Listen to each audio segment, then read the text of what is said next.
د چا په جسم کې چې په کم ځای باندې درد راغی، څه شکایت ورته راغی، څه مشکل ورته راغی، د هغې دپاره یو بهترین عمل درته ښیم.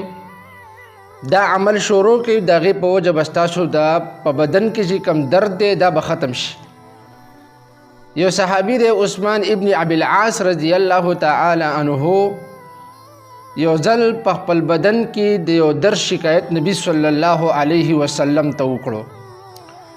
نبی صلی الله علیه وسلم ورته طریقه ښیي او صحابي ته وایي چې ته دا خپل لاس راواله او ستا په دې بدن کې چې په کم ځای باندې درد دی په هغه ځای باندې لاس کېږده.